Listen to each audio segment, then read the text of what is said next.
Sawa ka na ba sa ingay ng syudad?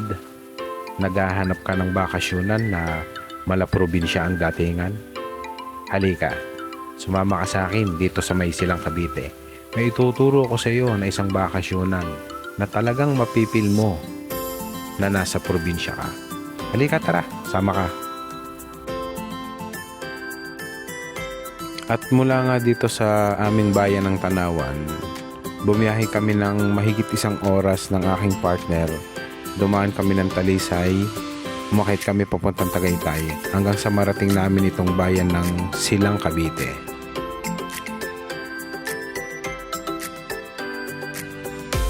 At nang marating nga namin ng Silang, pinuntahan namin tong isa sa pinagmamalaking bakasyonan ng Silang, Cavite dito sa Cubo de Bernardo. Welcome to Cubo de Bernardo, ang bahay probinsya nyo. Pagpasok nyo pa lang ng entrance, makikita nyo na at mapipil nyo na ang buhay probinsya dahil sasalubong agad sa iyo ang sariwang hangin at ganda ng tanawin. Kagaya niyang model ko.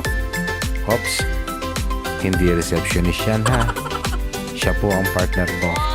At mga sir, hindi nga po pala sila tumatanggap ng walk-in.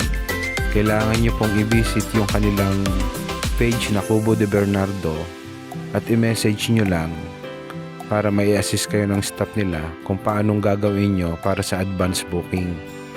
Kailangan nyo lang mag-down ng 750 para sa confirmation ng booking nyo. Huwag po kayong mahiyang mag-message sa page nila dahil napakabait naman po at napakasarap kausap ng receptionist na sasagot sa inyo ng mga message. After na masettle yung booking nyo, ay i-message naman uli kayo at ipapasa nila sa inyo lahat ng information na kailangan nyong malaman tungkol sa resort.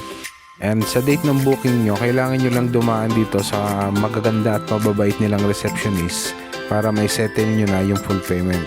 After ma-settle nyo yung full payment, ay bibigay na sa inyo yung susi at huwag po kayong mag-alala dahil ihahatid kayo ng isang staff nila doon sa kwarto na nakabook para sa inyo.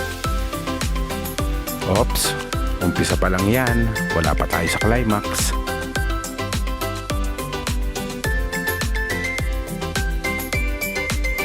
And after nga na may turo sa amin yung kwarto na para sa amin is pinuntahan na namin agad at eto na nga, binubuksan na ng partner ko. At tada, yan ang bubungad sa inyo. Sasabihin nyo lang kung anong okasyon, kung birthday or anniversary. At kita ko naman sa aking partner na happy siya at na-surprise. Ganyan po kalaki ang Cubo room nila rito. May double size na bed, may sariling bathroom. Tsak, happy ang bonding yung mag-couple dito. Meron din naman po silang big kubo rito, perfect for barkada and family. Kung magse-celebrate kayo ng birthday or reunion nyo, perfect na perfect po rito sa Cubo de Bernardo. Yes, anniversary nga po pala namin ni partner at dito namin napiling mag-celebrate sa Cubo de Bernardo. Dahil sa halagang 1,499 ay may unlimited free access ka na sa lahat ng pool nila rito. At hindi lang yan, perfect na perfect dito sa mga chikiting na may hilig mag-games dahil merong unlimited free wifi din po sila.